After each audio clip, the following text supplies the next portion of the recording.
Hello, hello, hello. Welcome back to Joe Daddy's Garage. It is Monday, May 16th, 2022, and I hope you all had a good weekend. I will let you know up front that I'm pretty tired today. Just let you know, I'm pretty tired today. Um, we do this on Monday nights, and we tend to talk about classic cars. And when I say classic, I range from about 55 up until, let's say, even 73, somewhere in that realm. We may talk about other cars in different time periods. We may talk about American cars. We may talk about foreign cars. We may talk about just about anything. But we try to focus on the classics. And if you have a question, I suggest you ask it. If you have a subject matter you want to talk about, bring it up. The more the merrier. Because for the most part, it's just me kind of talking about things. But if I have input from other people, I can, run with that subject matter. I ask you, if you do participate, throw a question out there. If it's a good question, maybe I'll give you a bell.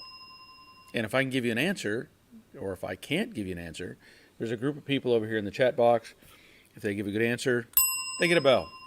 And sometimes I just give bells just because. That's how I am. So anyway, I'll just tell you that I'm tired. And I'm going to tell you more about that as we move forward. But let's see who's here tonight and see what we can talk about. So, first one up is Rick Gain. Supposed to get thunderstorms again in New Jersey tonight. I'll be here listening, watching with a bowl of ice cream again. Well, you were here early, so I don't know if you finished off the ice cream. So you may have to go get a second bowl, Rick. Terry Keithley, good evening, everyone. Please hit the thumbs up and like button for Barry. Also, today is National Barbecue Day. I wish I would have known that sooner, but we'll give you a bell anyway. Alex says hi. Hi, Alex. He also says, just discovered this channel, such a wealth of knowledge. I'll give you a bell for that comment. Thank you, Alex. Appreciate it. Jerry checking in from the Money Pit in Middle Tennessee. Antique Enthusiast. Hello, everyone. Glad you're here. I don't think I've seen that name before. Let's see. What type, make, year is the car in the image? You're talking about the thumbnail that's on the YouTube post. So let me just show you that real quick. And just tell you that is a pretty unique car. And I'm going to tell you more about that car. And I'm going to tell you more about that car. So keep those two in mind as we move forward through the conversation tonight. So it's a Studebaker, by the way. It's a 1964 Daytona, and there's some really neat stuff about both of those cars that I want to talk about. But let's see who is here. Don't forget, I'll probably remember, but remind me if I don't mention more about the Studebakers. But thank you for the question. Good question. Whoop, wait, give me a better bell. There we go. Clark Clifford, I have arrived, a.k.a. here. Save the neck for me, Clark. Glad you're here. Bob Knoll Sr., good evening, everybody. How's everyone doing? Don't forget to hit the like button. Yes, hit that like button. Let's see. Crash Rider, good evening to everyone. It has been a gorgeous day here in southern Indiana, and tomorrow is supposed to be the same. Be sure to hit a thumbs up and show your support for the man, Joe Daddy. Thank you. Charlie Seidelman, hi, everyone. Glad you're here, Charlie. Troy, good evening, my friends. I've had a good week. I hope you all had one, too. It's been a good week, I think. Well, good last week, just starting this week. Bob Shoemaker, evening everyone from Oklahoma. Good weather for once, but the yard is still waiting for me, maybe tomorrow. Yeah, I'm waiting on the next rain to come because our yard is not growing, which is good in a sense, but we also have blueberry bushes and plants and stuff that need water, and, they need rain too. Nandu, good evening everyone. Hope you had a great day.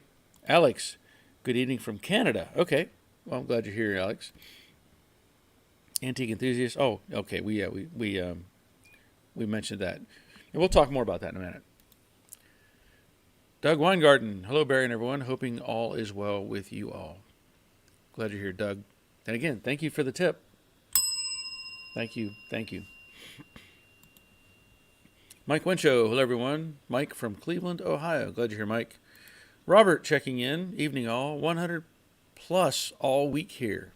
Yay! I'm sure you're looking forward to that. Rick, all your loyal viewers caught the blooper where you said part 11 was a Mustang video, not a Camaro video. Yeah, I noticed that. And,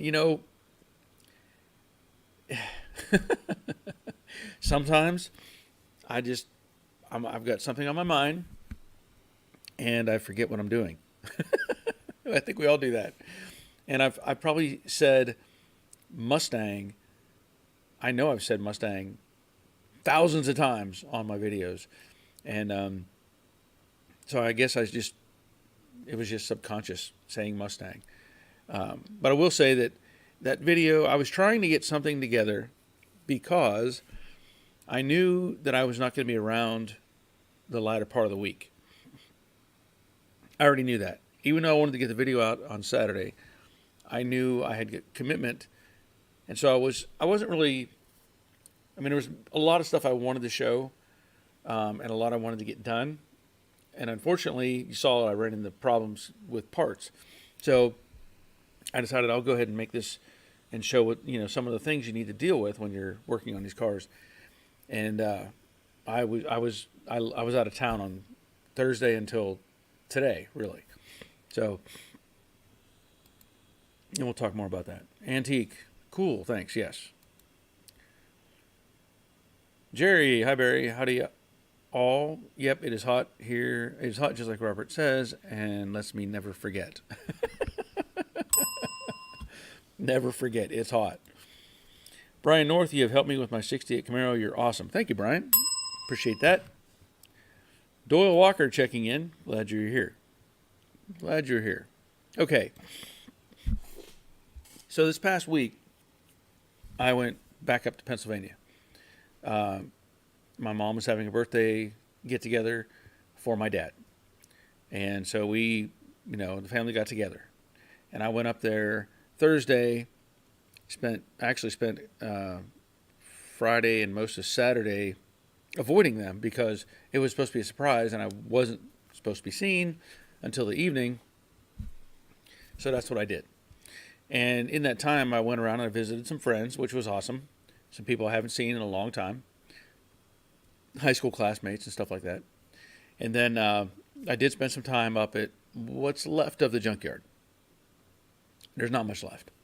There's not been much left up there for years, but I swear it's probably down to 10, maybe 10 vehicles, maybe 12 at the most.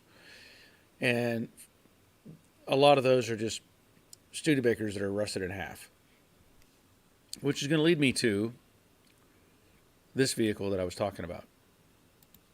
Now, this is a 1964 Daytona that is a special edition, let's say. This is something my dad bought sometime probably in the late 60s, early 70s. And he drove it, my mom drove this car, and I will say it's probably been sitting in that very spot where you see it today. I'm going to say at least 40 years. I might even go 45 to 50 years. That car has been sitting there. Now, my mom drove this car. And what's really cool about this car is it's more than likely a dealer demo car. And what I mean by that is that car was ordered with a variety of options to show what you could get on your car if you ordered one from Studebaker. I contacted Studebaker several years ago with the VIN number for that car. And they had sent back, like the Studebaker Museum or something, they sent back some data on that thing. So I have documentation for it. And I'm not going to post a picture, but I'll read off the stats for this car. Now, I'm going to remind you, this is a four-door car, okay? In 63, excuse me, I think 63, the Avanti came out. And so they had built a series of engines called the R1, R2, and R3. And they were high-performance engines. Well, Granatelli, the Granatelli brothers got involved with Studebaker and were trying to help put them, get them business, right? Get people to buy cars. So they asked Granatelli's to come in and help them build up a reputation. So the Granatellis said, "We will do that, but you have to give us full access to your inventory. So whatever you have, we want to be able to get to that." So they did. And if you look up, I know there's a car out there. It's a '63 Lark Daytona that is it's called the Flying Tomato. And I think that was one of the cars that they built to showcase the potential for Studebakers. They're still racing it today. That car is still on the track today, the Flying Tomato. So look it up when you get a chance. Not right now, but later. So in this instance, this 64, this is what it came with. This is the actual build sheet. And it came as a color code 6415 jet green. Oh, let me back up one step. The body code is 4218, 8-cylinder, four-door Daytona. Jet green. There's a code here, I don't know what it means. It's 831 GC. I don't know what that means.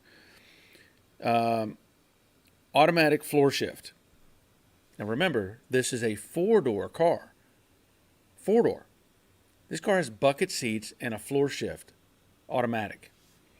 So it had automatic floor shift, jet thrust engine R1, which is the Avanti engine, power steering, again, remember 64, right? Power steering, disc brakes, bucket seats, non-reclining, white sidewalls, climatizer, which is air conditioning, AM/FM radio. You know how rare that is to find an AM/FM radio in 64? Undercoating, twin traction, which is a posi rear end, seat belts left and right, again 64, electric windows,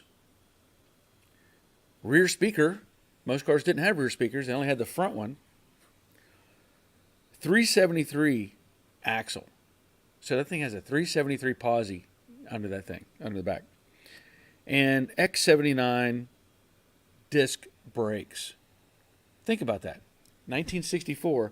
This is probably one of the most optioned cars you could get, and it was built October 9th of 63. So I have, like I said, I have a copy of the documentation that the museum or whatever sent me. And so the car in its current status is not good. Just put it that way. It's rusting apart. In fact, that tree is growing through the bumper and blocking the hood from being opened, which may be a good thing.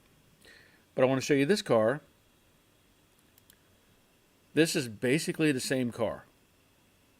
If you look at that, you'll see on the front fender, there is an oval badge, and that is where it says R1, which is the Avanti engine. Okay. From what I've learned, and I don't know if this one would be one of these cars exactly, but what I've learned, this car is one of 3 cars built. Yeah, one of 3 cars built like that, and they were built as a demo, kind of vehicle. So, what I'm concerned with right now, because there's the property is being cleared off, and I'm trying to intervene and get that car. I don't want to restore that car. The reality is, it's not worth the time. You could spend $50,000 on this car, $60,000, $70,000 on this car, and end up with a $20,000 car, because nobody's looking for one of those. It's not like it's a Shelby Mustang, right? But what I want to see happen is other people have access to it. So if they can use the R1 engine, if they can use the big transmission, if they can use any of that stuff, I'm trying to intervene and keep it from getting just crushed. it's just sad, I know, to see that car even look like that, because my dad parked it because my mom kept getting in trouble with that car. She would get tickets in that car like instantly every time they drove it. And I have a junkyard story that'll go with that car, but let's see what let's get back to seeing who's here and what's going on. Now, I think I've already said Doyle. I don't know if I said Doyle or not. I think I did. Hi, Doyle. Antique, happy birthday to your dad. Thank you. He just turned 80, so, yep. Dave Conville, hey, Barry and Group. Glad you're here, Dave. Sammy, Lisa Smith, please watch out for snakes. Everyone stay safe from the Smiths. Yes. Yes. And Robert, the Airstream would be a cool project. Basically, just use a shell. Actually, it's not even an Airstream. It's not an Airstream. I've already had people who've seen pictures of that go, are you selling that? And we're going to work on that. That is a Spartan camper. Yeah, that's a Spartan, which is even more rare than Airstream, apparently. Alex, hi Barry, do you have any advice for a young person who wants to dive into vehicle restoration? How could I learn the intricacies of metal fabrication and bodywork? I'd like to get a 67 to 70 Cougar. Well, I mean, I can't point you in a exact direction, because a lot of shops now, like regular body shops, they avoid restoration type work, or they'll shortchange it. They'll do shortcuts just to get it out the door, because they don't want to do the real work involved with getting it apart and, putting it back together the right way. So what you can do is, watch what I'm doing on my videos, try to follow along, and, if you're doing whatever it is, Cougar, anything like that, it's very similar to the Mustang. So you find out what it needs and start working on pieces of that as you go. I have all kinds of information on here about body work, body fillers, primers, cutting, welding, fitting, blending, all kinds of stuff on there. So all I can say is sit back and watch every one of my videos forever. Good question, though, Alex. And I don't know if you know anybody around who does restoration type work. If you could get in there and say, hey, I just want to help, I don't know. I don't know what's available in your area. So, Robert, that car was way ahead of its time. Yeah, it was. Alex, electric windows in 64. My '07 Toyota doesn't even have that. Yeah. Electric windows have been around probably since the late 50s. I know like Cadillacs and stuff had them probably. I don't know if I'd go back as far as, I don't know what year I'd go how far I'd go back, but I would say like a Cadillac would have had a better option for power windows I'm pretty sure in the 50s. Pretty sure. I'm sure somebody knows better than me. Simone. Hello, everyone. Glad you're here, Simone. Brian North. When is the next Camaro video? That's a good question. Let me back up into where we're at the moment. I went up to, like I said, Pennsylvania, and my plan was to come back on yesterday evening. When I got to the airport, I discovered I wasn't getting on a plane. Wasn't happening. So I spent the night in the airport, sleeping on a flat type of couch thing. Got up this morning, and luckily got on a plane and got home, and things just kind of, I'm worn out.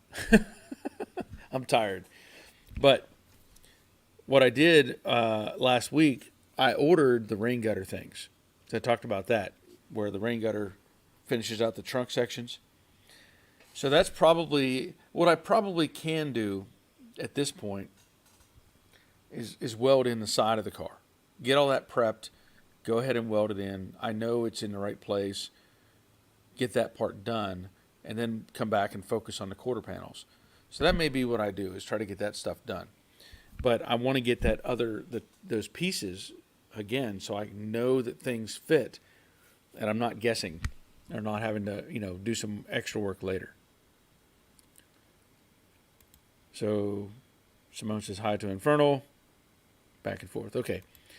Troy, don't forget to help Barry out by hitting the like button. Yeah. Thank you, Troy. Simone, my axle has arrived. My God, it's heavy. It is on my patio, waiting for me to attack it with a wire wheel and paint. Okay, well, good. Good. I'm glad it has arrived. Okay. Oh, I had somebody sent me a link because I was talking about the AM/FM, and there was apparently a time whenever cars had record players in them. Yeah. Yeah. So imagine that. A record player in probably in the early 60s is my guess. Interesting times. You think about the technology and how it changed over the years. Because here, the first thing you got was an AM radio. And the record player, I'm sure, preceded FM. It had to have. I wouldn't think they'd be putting FM radios. 64, I don't know when they really started putting AM, FM radios in, but those record players were before those radios. And then, of course, you look at the timeline and things that have changed as you went forward. And, we ended up with the 8-tracks and then, of course, cassettes and CDs. And now most people, I would say, don't even use CDs. They're using the Bluetooth, playing their phone through the radio or using XM and all that crazy stuff. But, yeah, imagine that. Record player playing 45s. Robert, those big car parts get heavier every year. Yes, they do. Simone says, yep, they do. She's laughing. Troy, so do I. I get heavier every year. Yeah, I think that's kind of the norm, though. I hope.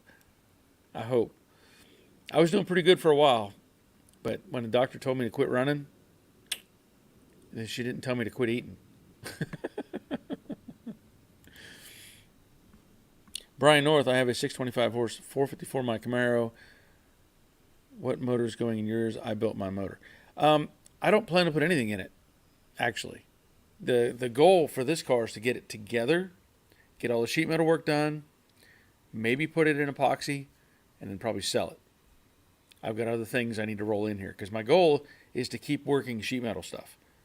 I don't want to build the whole car. I don't want to put the interior in. I don't want to put the glass in. Let somebody else have all that fun. Let them do that. I want to be able to do all the sheet metal work and roll the next one in and keep moving. Richard, Cadillac offered power electric windows for the first time in 1947. See? Awesome. Thank you for that. Thank you for looking that up. I don't know. I assume you looked it up. Either you knew it right off the top of your head. Doyle, I'm looking for the lower trunk gutter section. I think all the A-body Chevelle, Nova Buick, etc. are the same.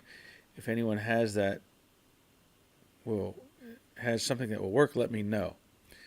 So you're looking for, when you say the lower trunk gutter section,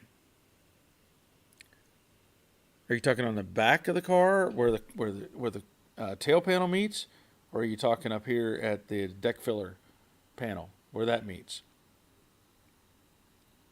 So give me a little more information on that.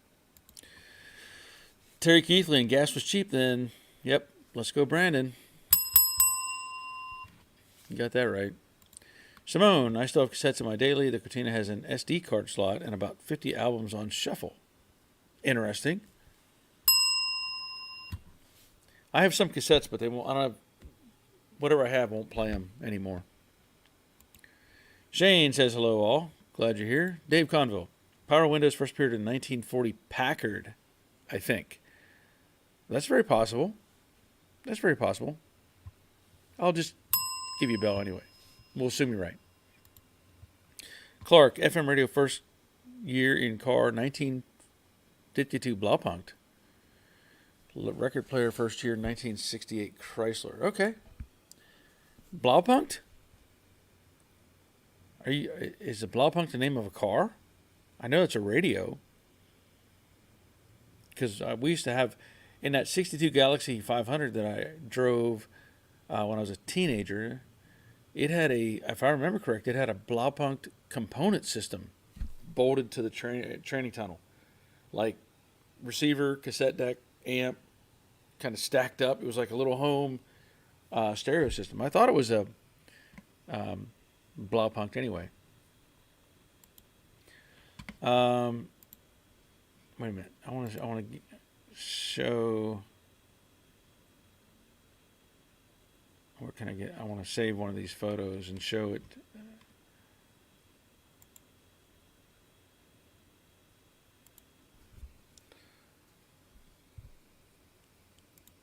Okay. So I'm gonna try to, since Simone asked about it, let's see if I can get one of those on here.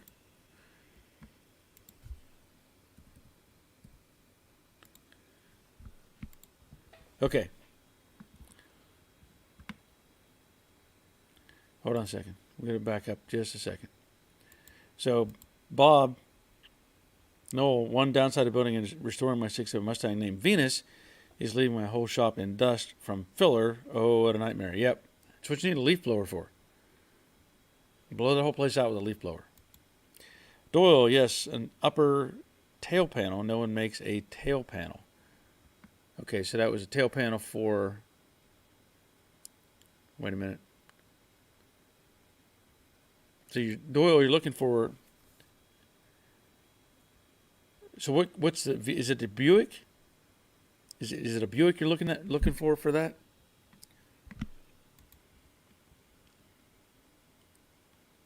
I could be wrong. Okay. So Simone says, record player in a car. Yep. So there's a record player mounted under the dash where you would put in like an aftermarket AC system. I have no idea what that car is. Really hard to say. But yeah, there's a record player in the car. And there were several pictures on that link that he sent me. Alex, are you still able to sell the cars at a decent price? If there's no drivetrain, hopefully you can break even. Oh, I mean, I'll do better than break even. I know that much. But yeah, people are looking for stuff like that because a lot of people can't do sheet metal work or are uncomfortable doing sheet metal work or just don't want to do sheet metal work. And that's what I love to do is sheet metal work. And if they can get a hold of a car that's straight, basically rust-free, they can build it however they want. So there is a market for that. Robert, won't be too long until cars don't have AM/FM radios being replaced with streaming music over the phone to the car. Yeah, very likely. I know I had a rental car this weekend. It was a Kia Santa Fe. And one thing that really irritated me on that car, I mean, it was a good running little thing, but what irritated me was, of course, it was keyless. You know, you have the little key fob. I did like where it had a button on the door handle that you could just push that button after you got out and it would lock. I did like that. You could also push it and it would unlock. No code or anything, just you were there and you had the key fob. But the other thing that was kind of irritating, it didn't have a shifter. You know, a lot of these things are going to electric shifters, and I understand that. Basically, like you look at it like a Honda, and my wife's Honda Odyssey, it's got a shifter, but it's really not a shifter. It's an electrical connection. So these electronic push button things.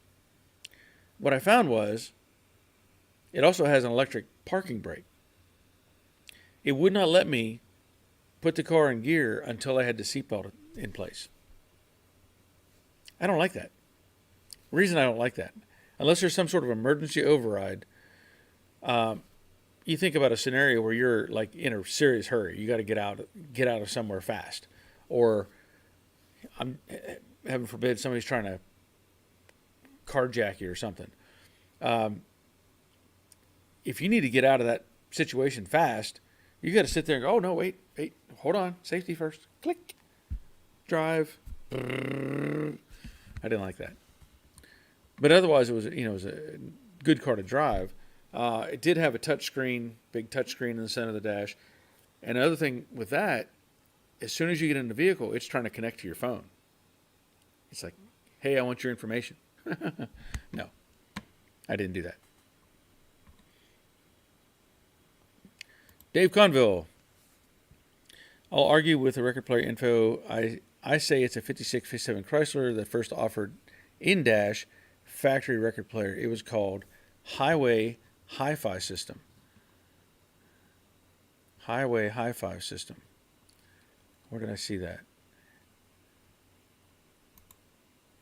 Let me just check that, because I saw that.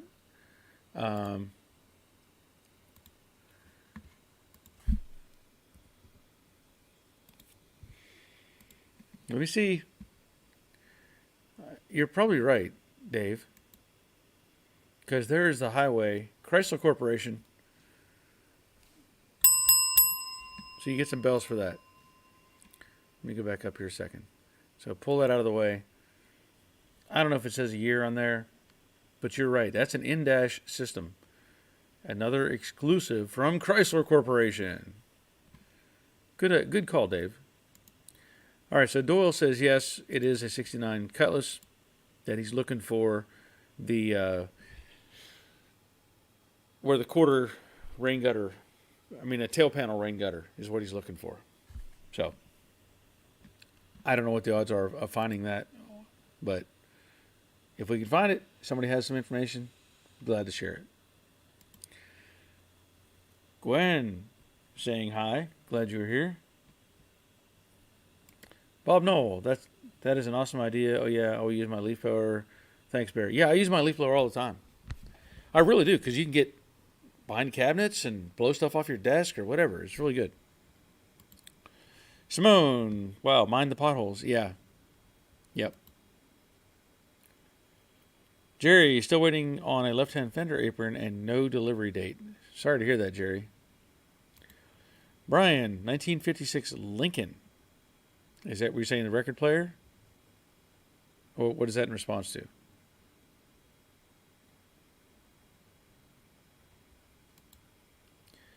Clark, records, that's the microgroove. It's a one-off test bed for records in cars, not production. Oh. What? You talking about that? You talking about the hi-fi thing?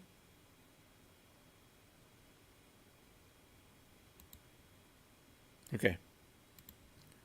We move on. Brian North says, sorry, 1956 president. Okay. Simone, I found my water pump has failed. Bearings. After all work on the running gear, I've ordered a new one. Yep. Sorry to hear that, but I'm glad you can still get one. At least I assume you can. Clark, they tried but failed with that, but you're right, 1956. Okay. Emil Miller. I haven't seen your name in a while. What adhesive is suggested to adhere vinyl to metal, as in the quarter trim upholstery in the 65 Mustang Coupe? Quarter trim upholstery. Quarter trim. There's vinyl on that? Let me think about that a minute. Are you talking about like a vinyl wrap, that or vinyl that goes on top of the panel? Usually it's contact adhesive. Robert probably has a good answer for that, so we'll wait for Robert to answer that question. Gwen, what was the first car to offer a touchscreen radio? I don't know. Simone, I don't like the idea of opening a new car with a phone. Crazy. Well, yeah, I don't know about that. It wasn't like it was trying to open my car. It was, I just had the key fob. Yeah, you weren't using your phone to open it. It was the key fob. But the car was trying to connect to the phone so it could access your Bluetooth and your whatever features you may have had. Terry, did you have any gobs while you were home? I sure did. I had 3 of them. 3. But I didn't have homemade gobs. I didn't have the Yoast gobs. I had gobs from Sheetz, which is a local grocery or a gas chain, kind of like Circle K or something like that. So it's Sheetz, Sheetz. They have their own gobs that they make. And they also make them with different flavors, like peanut butter, icing. Oh, good stuff. But yeah, gobs. I had some gobs. Robert, how about the first push-button start? Chrysler had it way back along with the push-button transmission. My grandfather had one black with orange fenders as well. Now, I don't remember a push-button start. I do remember the push-button transmission. They had the buttons on the dash you could push. I don't remember a push-button start. I've never seen a car with a push-button start. I've seen a lot of cars, but I don't remember any push-button starts. I do remember the dash buttons. Dave Conville, Motorola made aftermarket record players in the late 40s that were on the market, extremely expensive, and didn't work well. Thank you for that, Dave. Michael Pagliarini, a lot of the new cars, if you open the door with the car and drive, the car goes into park automatically. I believe that. I would believe that. I mean, they have a bunch of built-in electronic stuff. And the other thing I experimented with on that Kia, or Hyundai, was it had a lane assist, I guess you call it. Had a little steering wheel on the a little picture of a steering wheel on the steering wheel. You push that and it turned on the sensors and it showed like lines for your road. And when I was driving on the turnpike, I thought, well, let me see what that does. You experiment. Click. And I felt the wheels kind of shimmy a little bit. And then it was following the road. But it only did it, well, it kept doing it. But eventually, I don't know if it was a minute, 30 seconds, a message come on the dash. It said, hands on wheel or something like that. So it still wanted you to hold on to the wheel. So if you grab the steering wheel, it would turn it off and you let go, and it would go again for another 30 seconds or a minute. I don't know. But then it would start beeping. Like, hey, seriously, don't trust me. Grab this wheel. And it was good until you got on windy roads. And then it was sketchy. I mean, if the road had a big curve on it, and if the lines were visible enough, it would probably stay in it. But it would tend to go to one side or the other too much on a curve. Not where you, as an operator, a driver, let's say, you get a visual sense of the road, and if there's a pothole or, whatever, or even if you're passing somebody, you can, like you're sharing a 4-lane, that car might be inching over and you automatically adjust to it. And this really wasn't doing that. So it was still a good vehicle, but I don't like all those extra features. Brian North, record player and a bar. Yep. Yeah, I've seen pictures where they had a bar in the car, because that's how it works. Okay, so Clark sent me a link for radios. Apparently it's a article on the history of car radios. Okay, I'll look at that later. Shane, I'll wait till I get home to listen to my vinyl records. Thank you. Yeah, I don't think I have anything that'll play a vinyl record right now. Doyle, have you used the Harbor Freight SE tool? Used mine to strip driver's fender to bare metal. Worked well, except made a huge mess. I have not had a chance yet. I want to, but there's just a little too many other things going on. Emil, okay. I missed the question. Okay, talking about the vinyl. Yeah. So usually like a spray-on contact adhesive would be best in that case. Charlie Bear, did you find a source for the quarter panel stiffeners for the basket case? Honestly, I haven't had a chance to look. I've been out of here for the last 5 days, so I really haven't had a chance to look. But I need to. If you have something available, or a link or something, go ahead and send it to me on my email, and I'll take a look at it. I appreciate it. And Robert's talking email. Contact cement would be my first choice. The factory used it for the headliner and the foam trim. So there you go. I knew he'd have an answer. Clark. The Highway Hi-Fi is a different format than a record. They only had a limited selection of recordings. It was bad in cars with suspensions that weren't really soft, and it was $1,800 of today's money. Wow. Okay. I think I'll pass. I'll listen to the engine. Simone, plenty of British push-button start cars. Really? Well, technically, if we really want to be technical and talk about a push-button start, let's go back to probably before the Model A. Probably the Model T. Technically, the Model A is push-button start.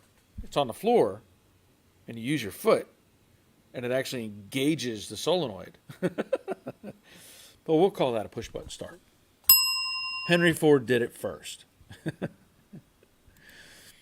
Bob, Oldsmobile had touchscreen available on a 91 Tornado. Wow.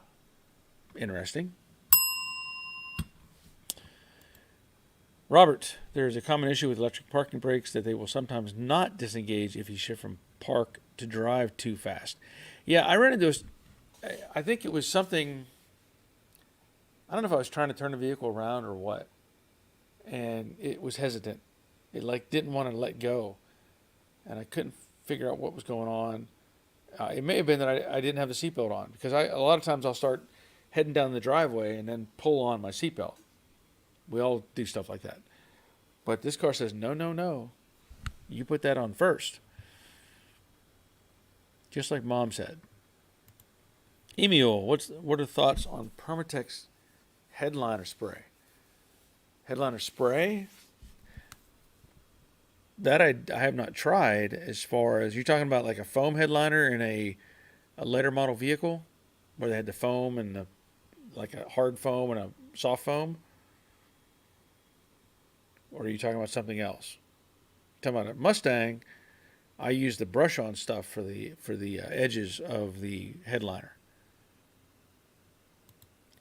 Simone, I found electric brakes really annoying. Well, yeah.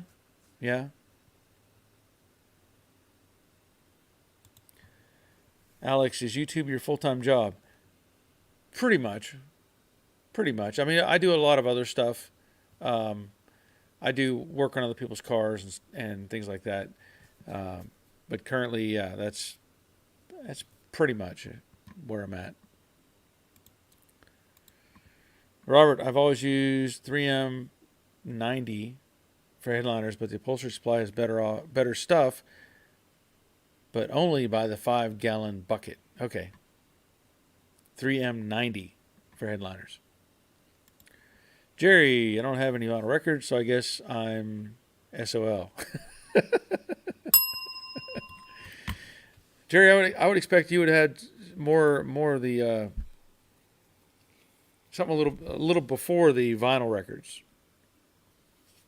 I know you've been around a while. I'm a fan of like Victrolas. I'm not saying you're that old, but I'm saying, we had the Victrolas where you could wind them up. I actually used to play with one of those when I was a kid. My dad had one or two of those, and I remember winding them up and letting that thing sit there and run and play. So, but vinyl records went out of style probably in the 80s, or no, 90s. I would say in the 90s, but now they're coming back. There's all kinds of vinyl records out on the market again. Michael, I had to make my trunk rain gutters on my 68 Chevelle. No one's making them back then. Not sure if anyone is reproducing them now. Yeah, I don't know either. Robert is talking to Doyle. I like my SCT, but it makes more of a mess than blasting does. The fine dust goes everywhere. That's what you need the fan for, blowing it out the door, right? Emil, sorry, I've been super busy. Car's been sitting for a year, but I have been busy. Wait a minute. I have been busy. It presents. I have the interior wire harness and front suspension. Thank you always. A big help, guys. Okay. You're welcome, Emil. Dave, technically my Model T is push button. See? Yeah, that's what I was saying. Dan Do, the first generation Ford F-Series had push start. Yep. Shane, Horse and Buggy had a push button start, but I don't want to say where you had to push. It wasn't really a button. It was a receptacle. Troy, my old Ford was push start also. The battery would die a lot.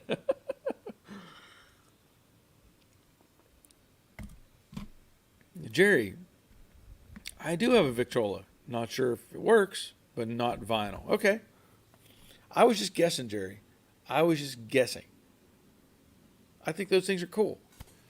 Anything old, got the mechanical function, you wind it up, put the needle on, let it sit there and do its thing.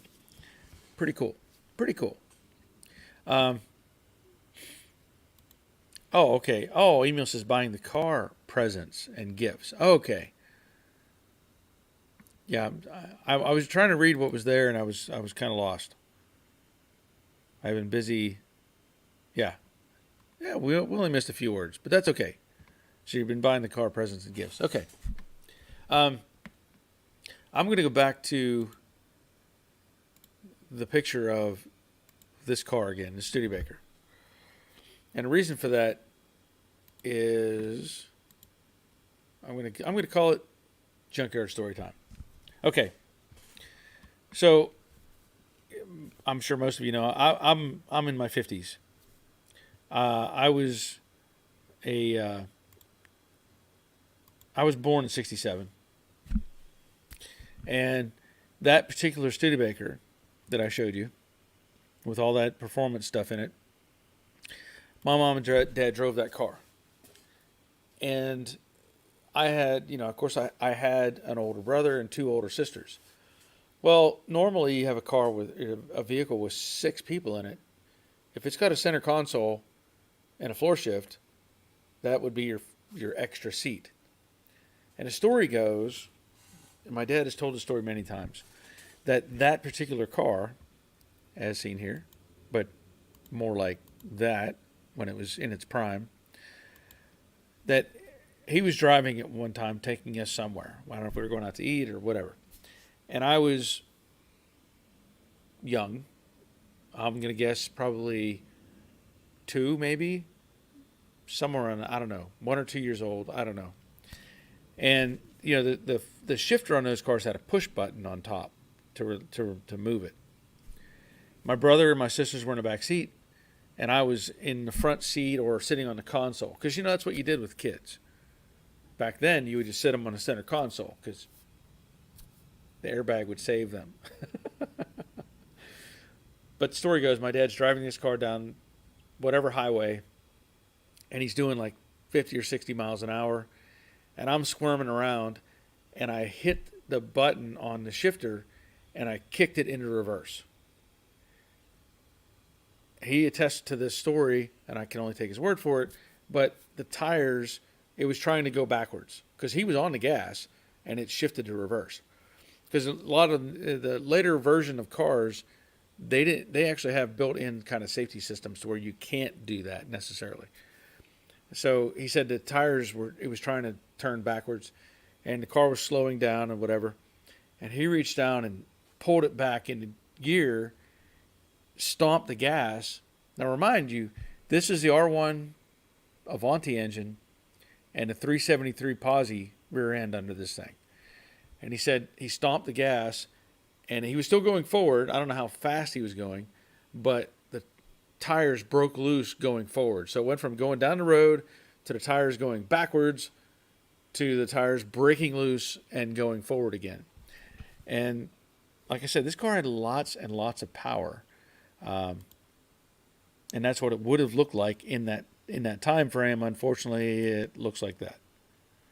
So, but we're going to work on trying to get it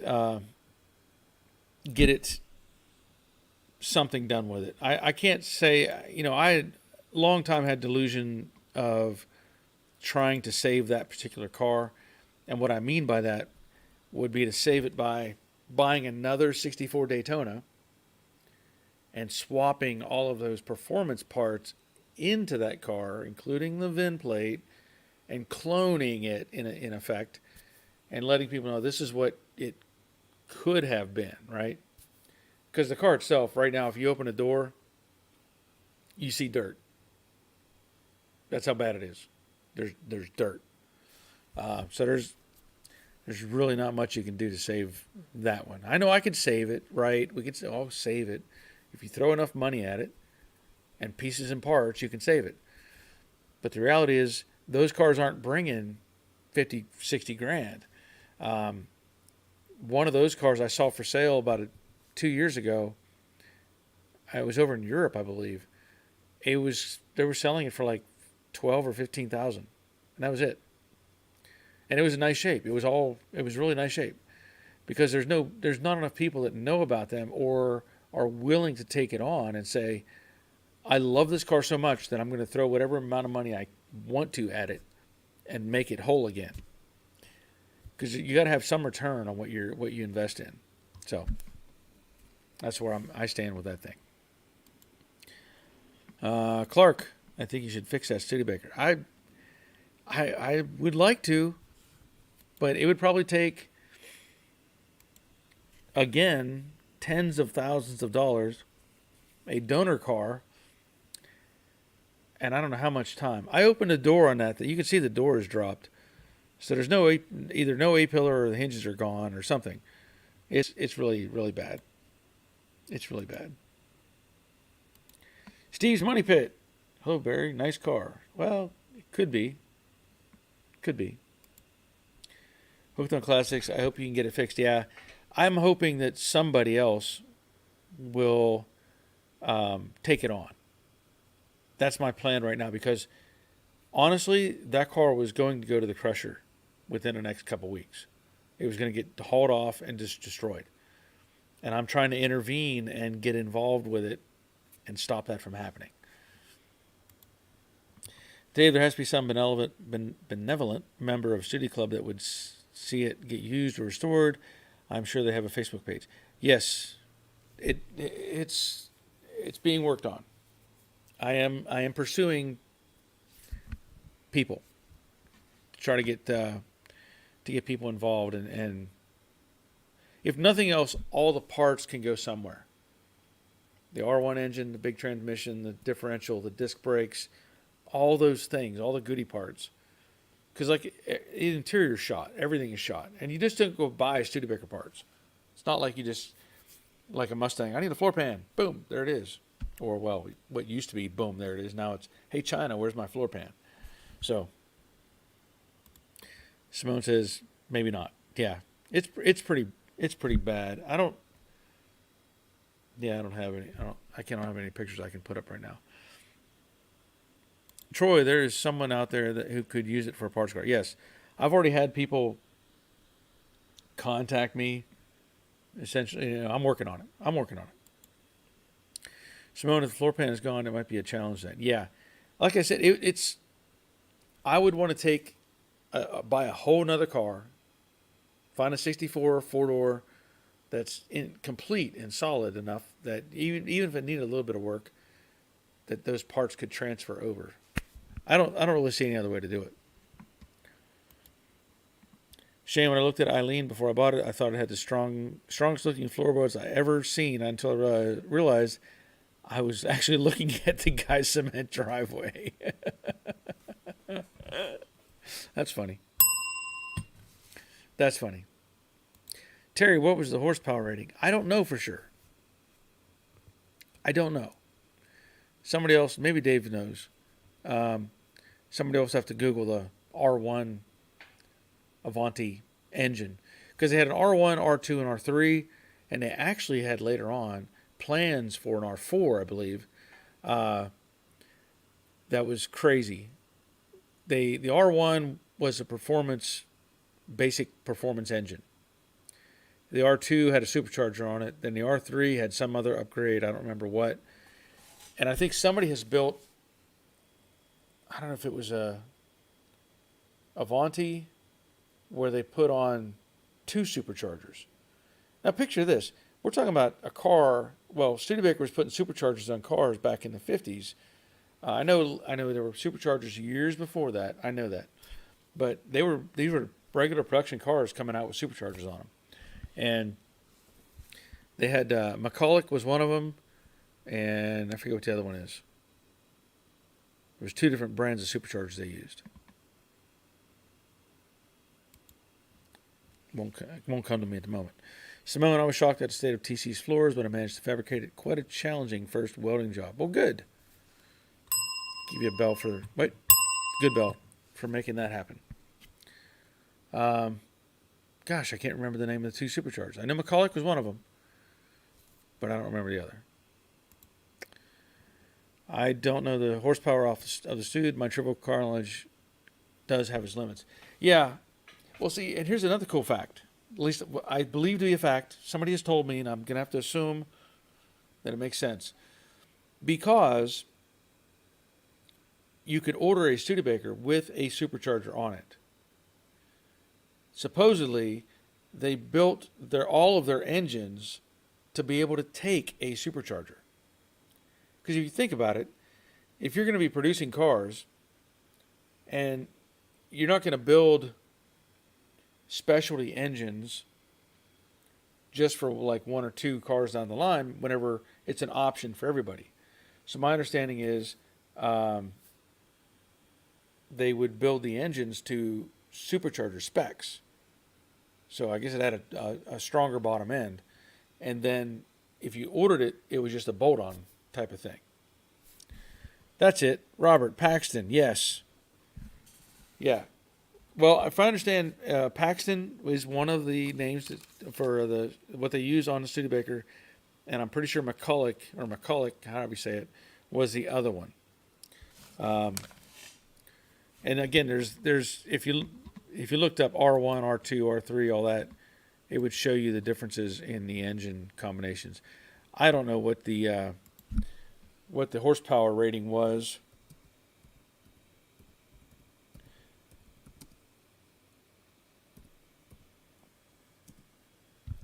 Well, that's an R3. I just kind of Googled it up quick. So one article says rear wheel horsepower on a dyno from a stock R1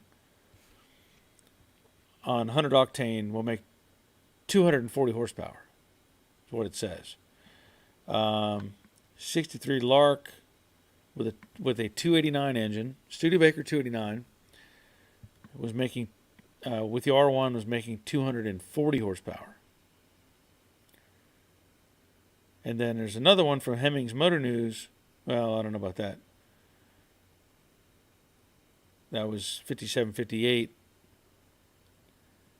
making 275 horsepower. So there's probably a lot of variables that come into play. You know, some people measure it at the rear wheel, some people measure it at the crankshaft. But there's a bunch of stuff on there if you look up R1 combinations. And then the R1 was a 289 cubic inch carbureted version with a 4-barrel, and the R2 was a 289 cubic inch equipped with a superchargers. Most Avantis were equipped with one of these two engines, though the R2 could not be equipped with air conditioning. The R3 was a special performance supercharged variation displacing 304 cubic inches, and very few of those were built. The R3 version came with a bored-out 304 cubic inch V8 stuffed into the engine bay, modified suspension, and the standard front disc brakes. Engine development was the responsibility of Andy Granatelli. Like the earlier 289 cubic inch R2 version, the R3 was also supercharged, fully blueprinted to racing specs, and hand-built by Paxton. Rototrack tested an auto-equipped R3 back in 1963 and recorded 0 to 60 in 5.5 seconds. There were also R4 and R5 performance variations, but none of those were sold to the public. In 63 and 64, Larks and Hawks could be ordered with Avanti engines. and a relatively small number were so equipped. As would be expected, parts for R series engines are harder to find and more expensive than for standard V8s. So, some good information there. Some good information. So I could be wrong on the whole building it per the supercharged standard, but it looks like the R2, R3 and R4 were definitely overbuilt. And it says the R5 was the dual supercharged that never went into production. So, anyway.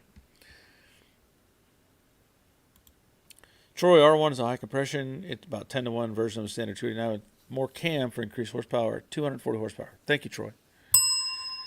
Yes, Simone, send me an email. I think you still have my email, don't you? You can send some pics. If you don't, my email is at the bottom of the screen. Send away. Send away. Robert, Studebaker had some really good engineers, and GM seemed to grab all of them along with the V8. Whoever made that decision did good, as that engine line did really well. Yes, they did. In fact, if you take a Chevy small block and you want to put valve gasket or head gaskets on it, from my understanding, it's the same head gaskets for the Studebaker engine. It actually says it on that head gasket set, Studebaker. Now, it may be that they're talking about the 66 and up, or 65, 66, when they were putting on the putting Chevy small blocks in there. But anyway, there's definitely a connection there. Brian, good evening to all. Finally made it. Getting ready to start again on metal and bodywork on the Fairlane. Good. Okay. I'm going to wait. Oh.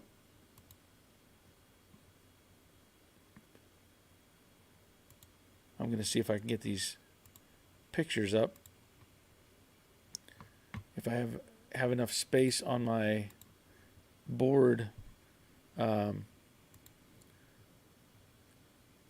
Give me just 1 second. I can get rid of the record player and the hi-fi Wi-Fi. And what else can I get rid of? I don't know what that is, so it's going to go. And I'm going to pull up these pictures that Simone sent me.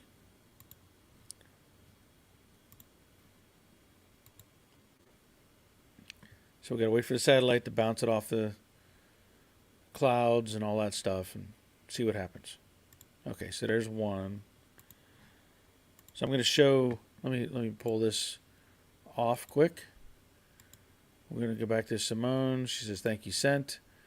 So here's the first picture she sent me. That would be a challenge. You were right. You were definitely right on that.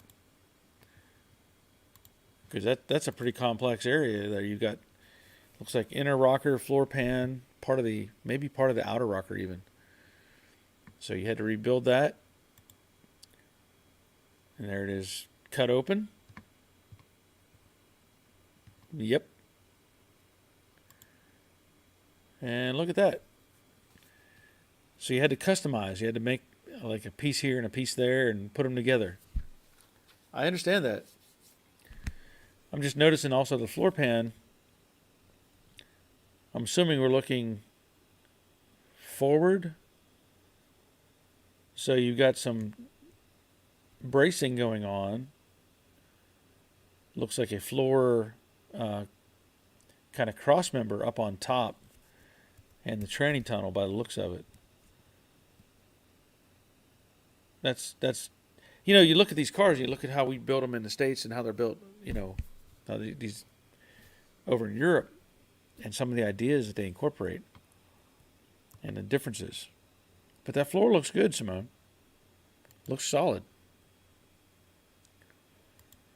Terry is saying that was a street sleeper. No wonder your mom got tickets. Yeah. My mom had a heavy foot. She had a heavy foot. Okay, so forward, yes. Seat mount. is the raised section. Okay. That is definitely different. So that, you might have to explain that a little bit more. I see that, well, I'm assuming would have to be the B pillar, right? Because this is the 4-door. And if that's a seat mount,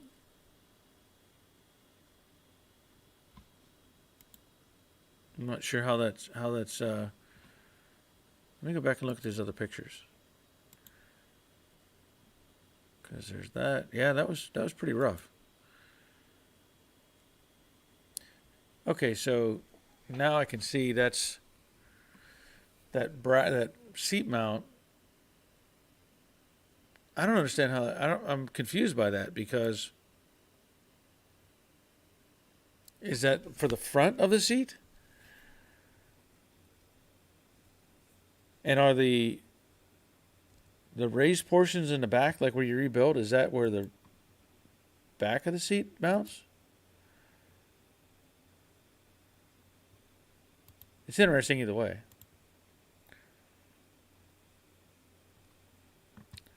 Okay, so Robert to Simone, and Simone says, yes, rear seat mount had collapsed. Okay. It's still interesting to see that, because, like here in the States, like the Mustang in particular, they just put 4 bolts into the floor pan. No, it's sat on top of the seat riser, but this is a whole different configuration. Because I guess that front section, that cross member, would kind of count, in a sense, like the seat riser. And then the rear area would be the high points would be your mount points, because it looks like it allows for something to be put underneath the seat from the back. Your feet, or maybe some other things. Yeah, Simone, the floor is very complex. It is, I can see that.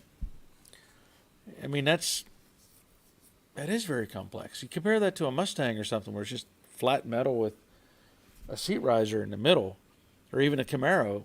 The floor pan it's stronger than the Mustang, we'll say that, for the Camaro, but still it's just a basic flat floor.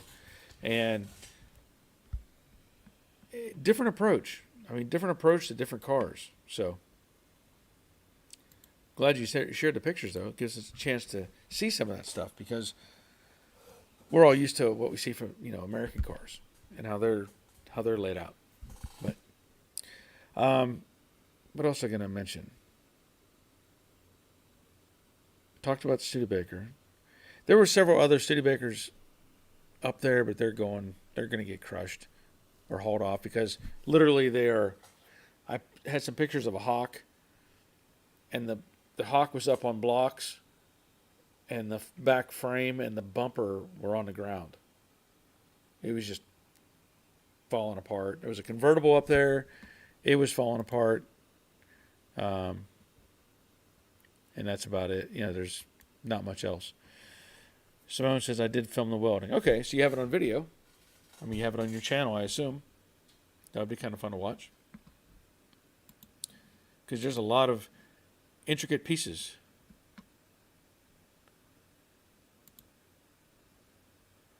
Okay, cool.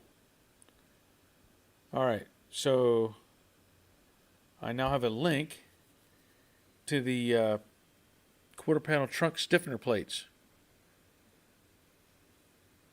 Good. Okay. Thank you, Charlie. Appreciate that. Clark, go through your car inventory. What is the plan for other Mustangs and stuff? Okay. Well, it's still where I'm at is try to get the Camaro, put together. I have not touched Jade in a couple months. I still need to put the grill in and put the horns on. Pretty much it. The horn button needs to go in. I was waiting for summer to come so I could maybe take it out, but it looks like summer's here. So I'm behind the curve again. But that's one thing I need to take care of, or several things I need to take care of on Jade. The Camaro, of course, get all the sheet metal on it, get it moving, hopefully down the road with somebody else. And then I wanted to, and I still want to, take the 67 and coupe and turn it into a fastback. I have not been researching inventory for parts. I did talk to somebody who was a vendor, whatever, supplier, you know the word I'm looking for, Ford Dynacorn. But at the time, they said they couldn't get half the parts that I needed. So I just kind of said, well, or distributor. So I just said, well, I'll just wait. And that's where I'm at. Now, I had some thoughts on the red 68 that I've shown pictures before. I don't know if I still have any of those pictures on here. We had talked about the red 68, and I picked it up, I don't know, last year. This car. And that car is a factory V8 car with a 3-speed manual. And believe it or not, I like this car the way it is. I like it the way it is. And part of me wants to leave it like that. Just leave it in this oxidized red, but make everything else right underneath. Like to the point of putting in a modern Mustang 2 style suspension, and maybe even upgrading the rear springs to maybe a 4-link or something along that line. I would like, part of me wants to do it kind of like a rat rod Mustang now. And maybe that's crazy. I don't know. But I think it would be kind of cool to just make a hot rod Mustang and leave it the patina the way it is. Now, the only real drawback on that is the deck lid is pretty bad. It's actually rotted open. There's like big holes in the back. And it would be nice if I could come up with a 68 deck lid that was red, that was faded out like that, and even a hood. But that's just kind of one idea that I've had. I don't know that I'll ever do it. But that is kind of on my sort of radar. But the next thing I think, as far as I understand, in my mental notebook, there should be a 69 fastback coming. Should be. So I have to get the Camaro done, get it out the door, and then probably roll in the 69 fastback and start doing metal work on it. I do have another prospect. I have a car. I don't have a car. A friend of mine has a car that we actually redid at the body shop many moons ago. It's a 56 Chevy 2-door post. And the guy has had this thing. I mean, I think we painted it 2006 or something like that. He still doesn't have it done. And he asked me the other day, I really kind of hate to do this, but he asked me the other day if I would cut the front nose off of it, the frame, and weld in a straight axle setup. And I'm kind of like, well, it's a nice car. It's a really nice car. And I just can't see the point in doing it.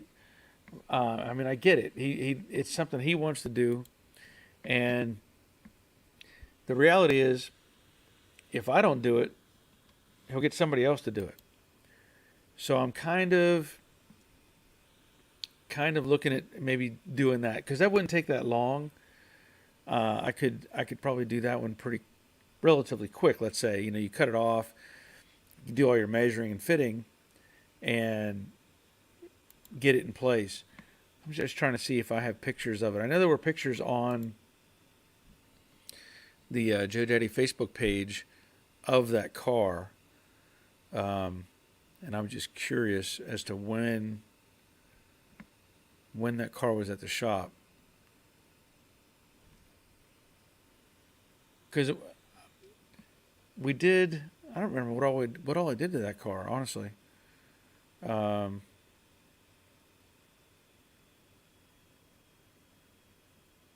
I don't even know where it's at. But he never finished it. He never finished it. I don't know what I did with that. I guess I'd have to maybe have to look somewhere else. But so anyway, that's kind of one thing that's that I'm thinking about doing. I might have one more place to look for that because it turned out really nice. It was a really nice car, and he wants to make it a driver. He doesn't want to drag race the thing. He just wants to make it a driver and give it that look. Yeah, there it is. Let me see if I can.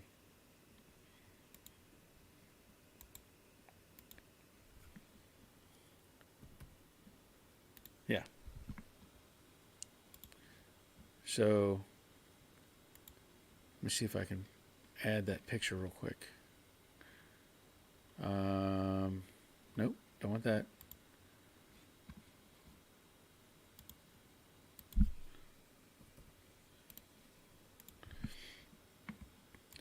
And this was back in 2009 that we did this car. So there it is.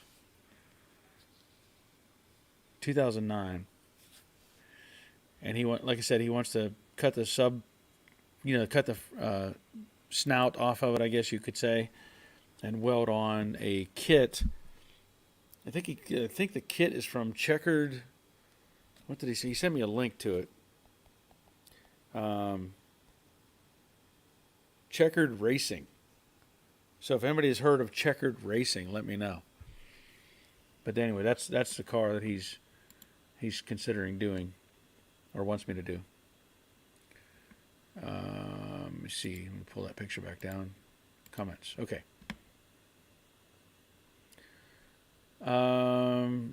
Shane is talking to Simone, asking what kind of welder are you using. Nice welds. Dawn's Manufactory is checking in. Hello, everyone. Glad you're here, Dawn. Let me know if it's raining. Simone, I was using a par weld. Sadly, is not my machine, though. I would love to own one. Such a good welder. Okay. Never heard of par weld. Charlie, if they don't have them, Luddy's Chevy parts near Pittsburgh, PA is where I bought mine. Okay. And I do have some other catalogs. I just haven't really dug into it. But thank you for the links. Simone, yeah, Barry, that looks very cool. Yeah, I think it'd be kind of interesting. Michael, not crazy, cool concept. Yep. Ryan says, Joe. Hey, Ryan. I've not seen your name before. Give you a bell. Haven't given a bell in a while now. Greg, checking in. Glad you're here, Greg. There you get an extra bell.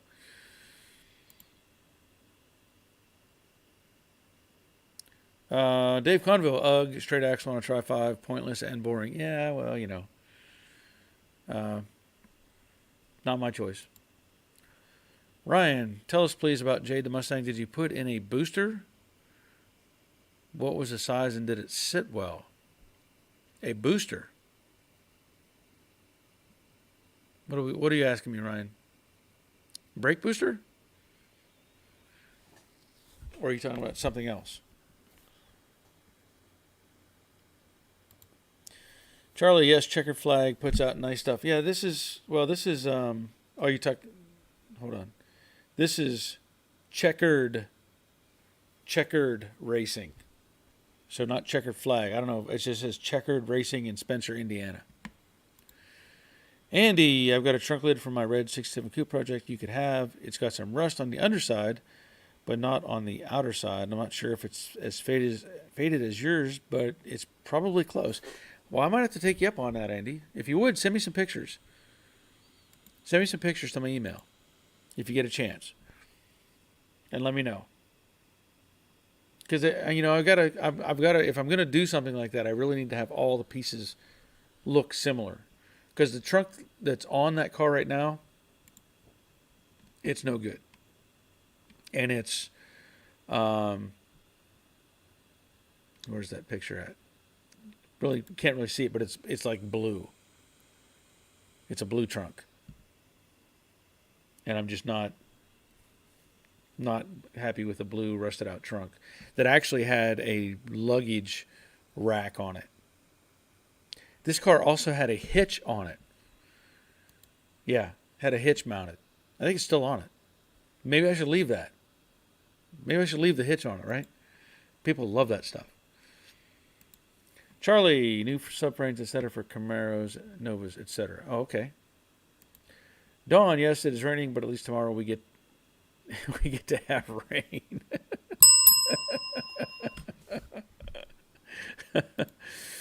Ryan, I'm 24. I've been watching your tutorial videos and learned so much. Awesome. Good to hear that, Ryan. Good to hear that. Simone, I'm heading to sleep now. It is gone 1 a.m. See you all again soon. Okay, thank you, Simone. Oh, Ryan says, booster for the brakes. Yes. Yeah, I converted that car to disc brakes. And I used a CSRP kit. CSRP. And it's a small diameter booster. It's not some great big thing. It's not like the original would have been, big. It's a small diameter. And it works well. It does work well. I had to do some custom work to the bracket for that to make it fit. But yeah, it works well. Dave Britton, better late than never. Hello. Well, hi, Dave. Glad you're here. Greg, Barry Way cut it off when it looks great. Okay. Ryan, 8 inches. I think that's about the right size. That sounds about right. 8 is probably accurate. Dawn, I'm leaving Betsy's hitch on. I'll need for the power tour and such. Yeah, that's not a bad idea. Rusty old hitch. I can't leave the bumpers on there. The bumpers are so bad on that car on the back. I was going to put the old bumpers from Jade on the red car.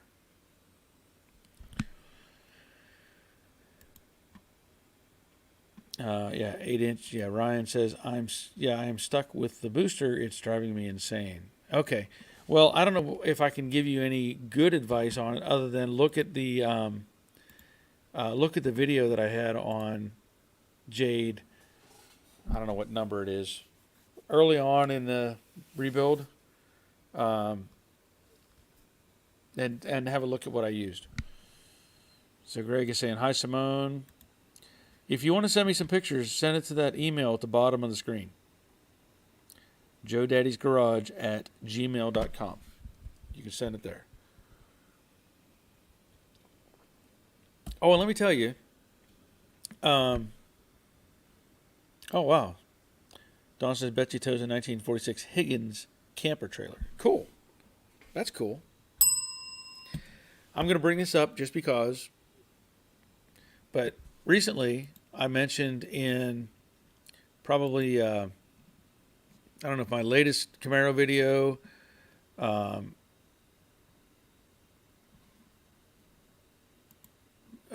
that there's a new feature on my channel. It's a thank you button. So just to let you know, it's down below, like right about here on the screen. Not on this screen, it's on the regular videos. And I've been getting some good response from people for that. I mentioned before that YouTube should have added that feature to my channel years ago. I know other people who've had it and didn't, and they didn't have as many, not even 1,000 subscribers, maybe 2,000 subscribers, and they had put that feature on the channel. So they put it on both my channels. So it's finally there, and I am getting people that are chipping in, which is fantastic.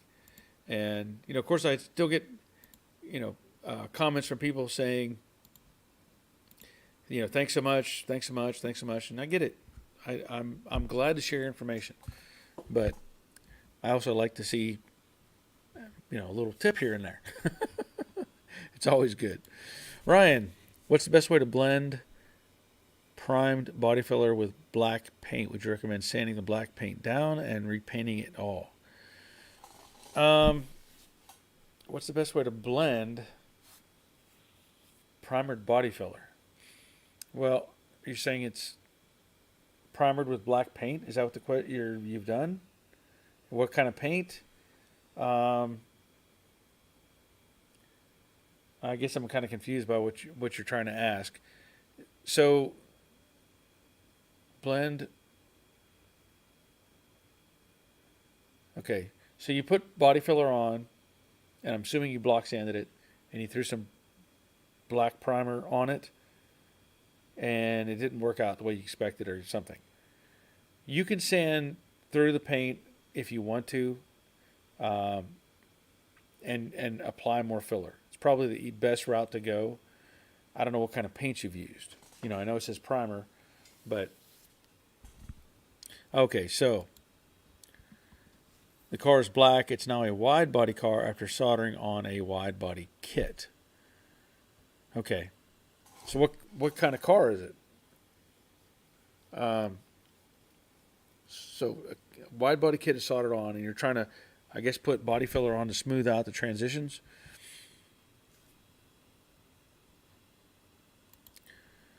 So after using body filler to make everything even, how would you blend the two in? Oh, and it's a Mustang. Okay. I don't know if you sent me any pictures or not. Typically, if I'm going to be doing something, I would say along those lines, I'm going to go to bare metal on wherever I'm attaching the panels and the panels that I'm attaching to the car. Go to bare metal. If you can go straight to body filler, use a good body filler.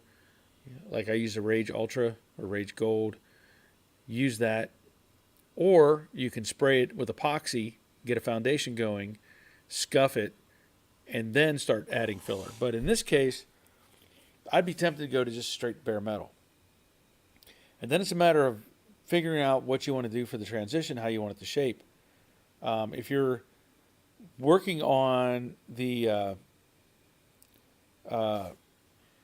trying to blend in, if it's got primer on it, it would be really nice to see pictures of this so I'd have a better perspective. But if it had primer on it and you had the car itself was black, regular paint, you need to get rid of that, as much of that black paint as you can to get the body filler in that whole area and then start priming on top of that. Now again, thank you, Ryan. Appreciate that. So, let's say bare metal, body filler, sand it to shape, whatever shape you're looking for. You may have to use various blocks and foam pieces and stuff like that to get the transition right. And of course, I talk about doing block sanding, going different, you change directions. You don't just sand in one direction. You got to go in different directions so you create kind of crosshatch design. And once you get to a certain point, let's say you've sanded that down, and you've got, like I typically sand with like 100 grit to get my basic shape that I want. And then I'll probably move up to 180 after I apply the next round of filler. Sand that and get it to the shape, and then start applying primers.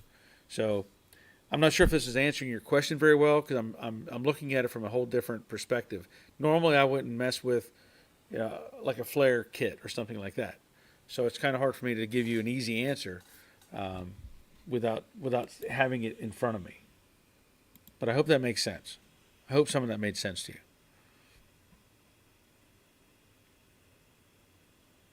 Yeah, because he was talking about best way to blend primed body filler with black paint. Okay, so you're trying to blend actually the paint on the car. Okay, yeah, grind that off as much as you can and then work the filler to the transition. And then, of course, you have to sand and scuff that paint anyway to get the primer on. David Milani. I'm not sure what's your comment, David. I see C. Okay. All right. Let me see if these pictures have shown up.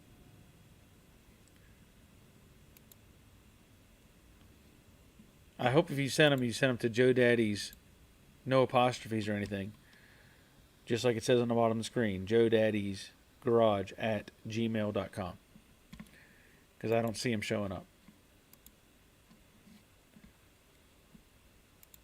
You may have to double check where you sent those.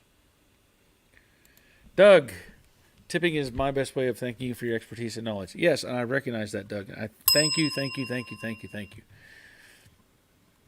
So far, I think you're the best tipper on the videos.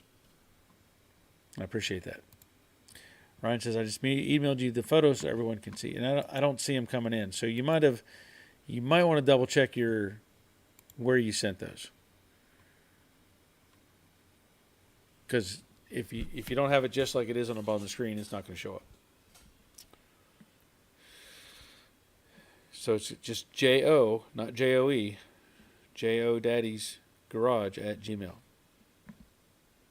Because they're not here. Not here. So I don't know where they're at. Anyway. Yeah, it should be coming soon. Well, I don't see any notifications, so I guess I'll just have to wait. But anyways, we're talking about the cars, the Mustangs and stuff like that.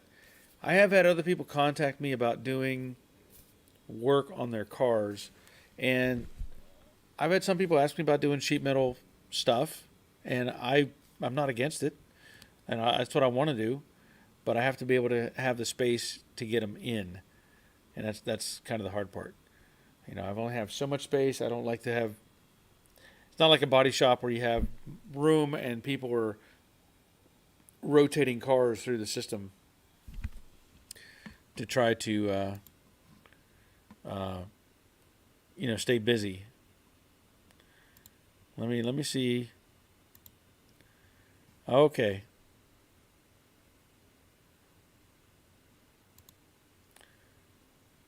Okay. All right. It did go to my spam folder, which is odd.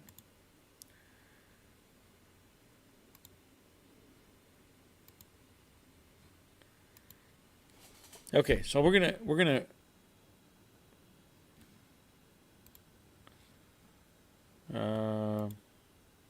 okay. I'm gonna try to pull these up. Let me see if I can remove some of these.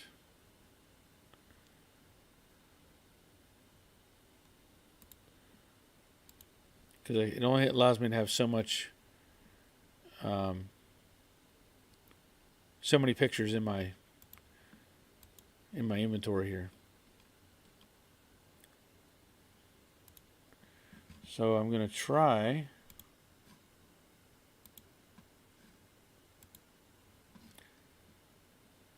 So you put a wide body kit. Where are you located, Ryan?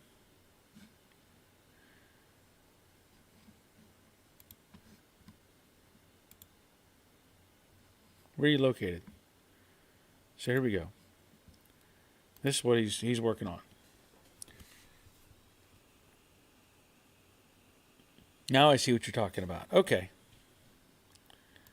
Now I see what you're talking about more. So it looks like you did that in sections. If I'm looking at the rear, I can barely see it on this image. See if I can pull it up on my.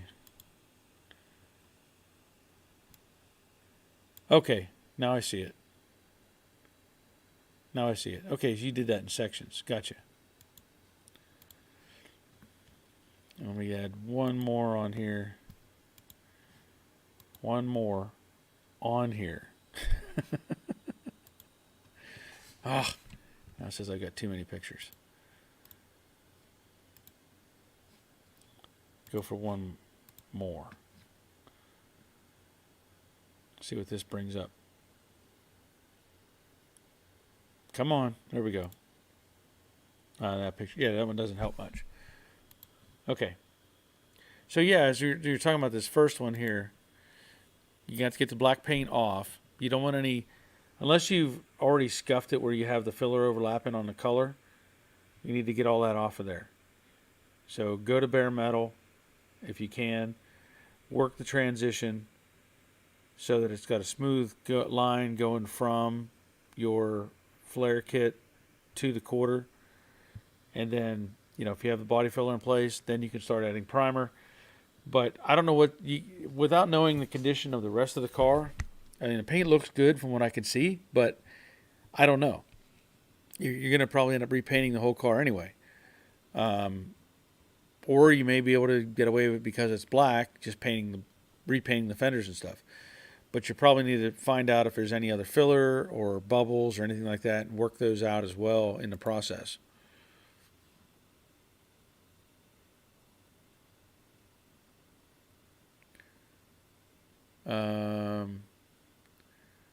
Okay. Greg had said, Barry, your car's looking good. Thank you, Greg. Okay. So Ryan had said the car's black. It's now a wide body car after soldering on a wide body kit. Okay.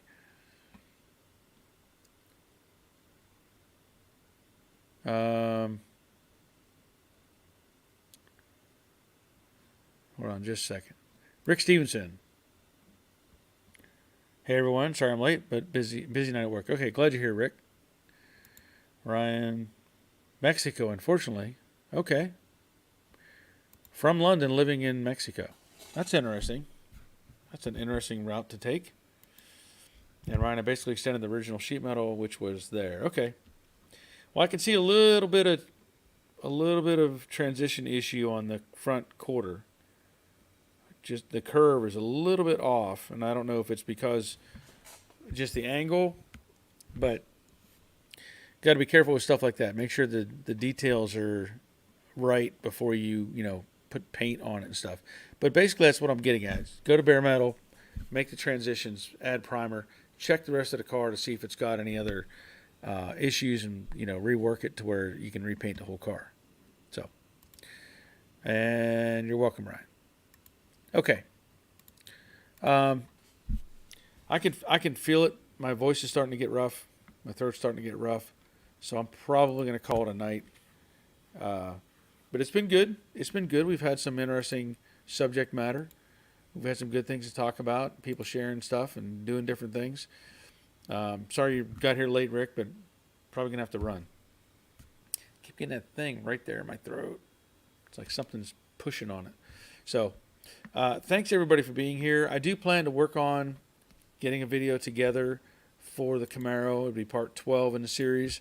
And hopefully, I think today is the 16th. I think that the trunk filler pieces should be arriving tomorrow for the car. And if that's the case, then I can do some more test fitting. But ultimately, I will at least try to get this side welded on the car and get that finished. There's a lot to do with that. There's a lot of things that need to be hit with the magic wand to put it back together. But again, thank you all for being here, and we'll do this again next Monday night, assuming everything goes well. So until next time, take care of yourselves. See ya.